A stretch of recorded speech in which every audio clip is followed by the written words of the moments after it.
L'un des dons du Padre Pio était de connaître le sort des âmes après leur mort. Il savait donc, si Dieu le lui communiquait bien sûr, qui avait été condamné à l'enfer, qui avait été sauvé, mais au purgatoire, et qui était au ciel. Ah, comme il serait intéressant d'avoir ce don, se sont déjà dit certains curieux.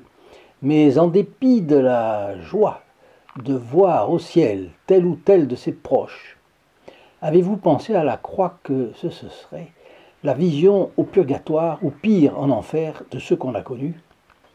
Ce que décide la Providence est bien décidé, et il n'est certainement pas enviable d'avoir des vues ou des visions qui ne sont pas pour nous. Une fois encore, nous nous retrouvons avec joie autour de notre bon Padre Pio, même si ce qu'il nous apprend nous laisse parfois interloquer. Enfin, ces fioletti sont toujours originaux et nous amènent à penser au ciel. En fin de vidéo, je vous laisse une belle prière à la Sainte Vierge de Monseigneur Héberold. Chers amis fidèles du Padre Pio, bonjour. Mon nom est Jean Goyard et vous assistez au programme sur les pas du Padre Pio. Aujourd'hui, ciel, purgatoire, enfer. Eh bien, un jeune avocat était allé se confesser au Padre Pio et après la confession, échangeant quelques mots avec le Padre, avait eu l'idée de lui demander dans quel état était son grand-père, mort il y avait 4 ans. Voici ce que lui a répondu le Padre Pio. Votre grand-père était médecin et à cause de la charité qu'il a pratiquée au long de sa vie professionnelle, il est déjà au ciel. Il se trouve dans la vision éternelle de Dieu. C'est magnifique ça.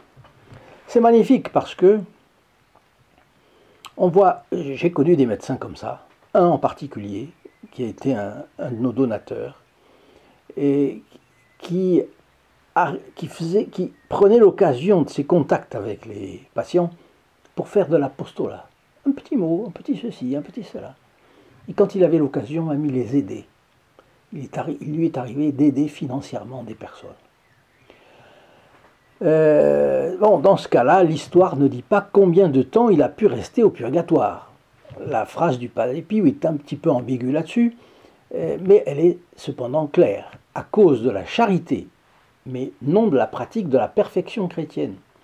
L'âme de ce grand-père était sauve 4 ans après sa mort. Ouf, soupirons-nous, n'est-ce pas? Bien, notre avocat pénitent, content bien sûr, ravi même, se souvient alors de son autre grand-père, mort 15 ans avant. Il faut dire que celui-ci avait été un homme indifférent à la religion et disait souvent « Pourquoi aller à la messe? Je préfère me promener, admirer la nature et prier, où et quand j'en ai envie. Et pourquoi devrais-je me confesser? Je n'ai volé ni tué personne. » Avez-vous déjà entendu ça? Oui. Moi, oui. Et beaucoup. Le monde est plein de gens comme ça. Bon. Aristote, vous savez, disait que l'homme est un animal raisonnable, c'est-à-dire qu'il est doté de l'aptitude à la pensée et au raisonnement. Et à cause de cela, l'homme ne peut se maintenir dans l'erreur sans se construire une philosophie de la vie, justificative de son comportement erroné. Et l'on voit ici une telle justification typique de cette attitude, mais qui n'échappe pas à la contradiction, parce que cet homme parle de prière et admire la nature. Bonne activité sans doute. Pour un catholique, sans aucun doute, on peut admirer les belles choses, mais assurément pas suffisantes pour faire son salut, parce que si la nature permet de remonter intellectuellement à Dieu, et même plus qu'intellectuellement, même sur le plan des tempéraments, des tendances, encore faut-il adorer celui-ci dans les 3 personnes divines de la Sainte Trinité et selon le credo de l'Église, c'est-à-dire avec toutes les vérités enseignées dans le credo. Et puis pratiquer les 10 commandements de Dieu. Non pas seulement 1, 2 ou 3 parce que l'Église n'est pas un supermarché où on remplit son panier avec ce qui plaît sur le moment, n'est-ce pas? Et où on laisserait de côté ce qui ne plairait pas. Tout homme doit obéir à l'Église en croyant dans les vérités révélées par le Christ et transmises par elle qu'il a fondée, que le Christ a fondée lui-même. L'Église n'a pas fondé d'autre Église que l'Église catholique, la Sainte Église catholique, apostolique et romaine. Bon, donc il faut d'abord croire à ces vérités, et puis ensuite réfléchir au pourquoi et au comment de ces vérités. Et avec la grâce de Dieu qui ne manque jamais à celui qui la demande, l'homme trouvera toujours la solution. Au lieu de cela, cet homme renvoyait ses interlocuteurs à des questions mettant en doute la légitimité de l'Église, à demander la confession et l'assistance à la messe dominicale. Qui était le grand-père de ce jeune avocat pour ignorer souverainement l'Évangile selon saint Matthieu, au chapitre 16, versets 17 à 19, où notre Seigneur Jésus-Christ, vous le savez, s'adresse à Pierre. « Tu es Pierre, et sur cette pierre je bâtirai mon Église, et les portes de l'enfer ne prévaudront pas contre elle. Et je te donnerai les clés du royaume des cieux. Tout ce que tu auras lié sur la terre sera lié dans les cieux, et tout ce que tu auras délié sur la terre sera délié dans les cieux. » Lorsque le jeune avocat interroge donc le Padre Pio sur son deuxième grand-père, eh bien le Padre Pio pâlit, visiblement très ému. Il faut vous rappeler que le Padre Pio était très sensible, tout en étant très ferme sur la morale. Mais il était très sensible. Et d'une voix tremblante, il affirme « Je ne peux même pas le regarder, tant il est horriblement défiguré. Il est convulsionné de douleur à cause des flammes éternelles. » Horrible, n'est-ce pas? Mais qui mettrait en doute la parole du Padre Pio? Surtout, qui mettra en doute la parole de l'Église qui atteste de l'existence de l'enfer? Je pose une autre question. De nos jours, où entendons-nous rappeler ces vérités salutaires? Rarement, il faut bien le dire. Est-ce que cela n'aiderait pas les âmes pourtant à envisager la vie plus sérieusement au lieu d'adopter une attitude creuse de bisounours qui ne conduit nulle part? Cela perturberait les esprits, objecterait-on? Oh, mais la Sainte Vierge a-t-elle craint de montrer l'enfer où vont les âmes des pauvres pécheurs, comme elle le disait elle-même, au petit voyant de Fatima? Idem pour Mélanie de la Salette. Et tant de mystiques.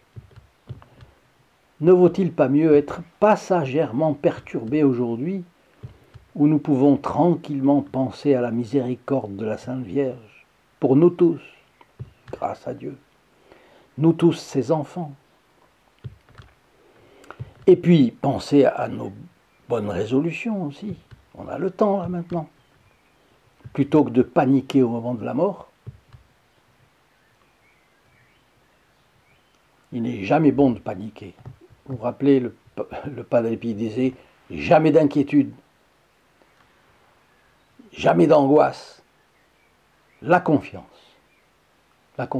humble et totale envers la Sainte Vierge, quoi qu'il arrive. » Bon, si on doit mourir dans quelques moments, on se confie totalement à Notre-Dame. Elle nous sauvera. Mais mieux vaut se préparer maintenant. Vous savez ce qu'on appelle les fins dernières. Il y en a 4. La mort, le ciel, le purgatoire et l'enfer. Ce sont les aboutissements de la vie des hommes. L'une d'elles est certaine pour tout le monde, la mort. Vous connaissez l'exemple qu'on donne toujours du syllogisme, le modèle du syllogisme, c'est-à-dire du raisonnement déductif imparable. Tous les hommes sont mortels, je suis un homme, donc je suis mortel. Ça, je n'y échapperai pas. Mais la mort, à son tour, ouvre sur 3 états. Un qui est passager, le purgatoire, et 2 qui sont définitifs, le ciel et l'enfer. Il ne tient qu'à nous de nous réfugier dans les bras de la bienheureuse Vierge Marie, pour lui demander humblement de nous conduire au ciel, n'est-ce pas? Je suis sûr que vous qui m'écoutez le ferez. Mais il est toujours bon de se rappeler que sans notre effort, cela ne pourra pas se faire.